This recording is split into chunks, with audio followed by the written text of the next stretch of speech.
Yeah, there is a chapter in Quran or a verse about Ibrahim, peace be upon him, the messenger, the father of all messengers and prophets, peace be upon all of them, and his story with a king called Namrud. When that king was considered a god between his people, or he considered himself as a god, and when he asked Ibrahim, peace be upon him, about his god, he told him, who is your god? Ibrahim, peace be upon him, said, Rabbi alladhi yuhyi wa yumit. My God is the one who makes people come to life, and he's the one who decides when are they going to die. So he controls death and life. So Namrud said, or replied to him, I do the same, or I can do the same. So he brought a slave and ordered the people around him to kill that slave. And when they were going to kill him, he said, stop, and he spared his life. Of course, it's not the same thing. But Ibrahim, peace be upon him, did not actually argue with that. He immediately jumped to a bigger proof, or a bigger, more clear example. He said, okay, my God is the one who brings the sun from the east to the west. I want you to bring the sun from the west to the east.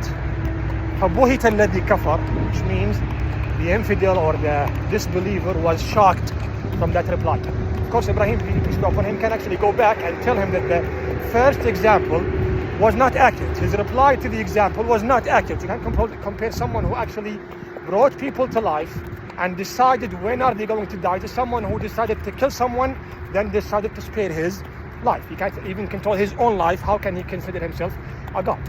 That rule, I call it the rule of Ibrahim, peace be upon him, can be used in horsemanship in a very clear way. For example, you canter a horse or gallop a horse, a good rider, and you stop him easily with your fingers. Hold him, move him back, and so on. A lot of bad riders sometimes say, if the horse was galloping at a faster speed, at his maximum speed, let's say, it's going to be a little bit harder to control him. So, for example, you control the horse completely in walk, trot, canter, gallop, much more than I do, in a clear way. I say if the horse galloped a little bit more or faster, you will completely lose control over the horse. It's not true. It makes no sense at all. You can say that the control will be a little bit less, but if you say that the rider will completely lose control over the horse, it makes no sense at all. But let's just believe it is true, and the horse will completely switch from a horse who's completely under control to a horse who's completely outside of control. Let's just believe that. Do not argue about it. Ask them to bring the same or achieve the same result you achieved in the other speeds. Okay, you say that the horse galloped, but if he galloped a little bit more, I will completely lose control over the horse. Okay, no problem. I want you to achieve the same result I achieved in walk, trot, canter, and normal gallop. Forget about the very fast gallop that you imagine or fantasize about. Let's say that you are right about that. How about the other speeds before that? I achieved A plus or S in it. You achieved E or D in it. So if what you are saying is true, and I completely lost control over the horse when he galloped a little bit faster, and I completely jumped from A plus or S to, let's say, D or E, you are already achieving D or E in normal speeds.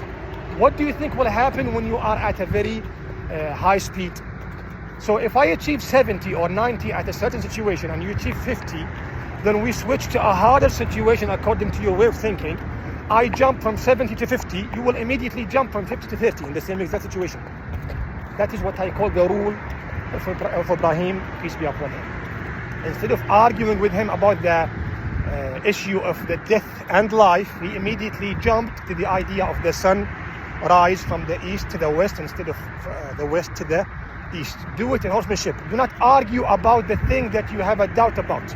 Immediately jump to a thing that is more clear and obvious, and you will immediately know if that person in front of you is talking about a wrong thing because he knows nothing about horsemanship, or he's just lying and not being honest.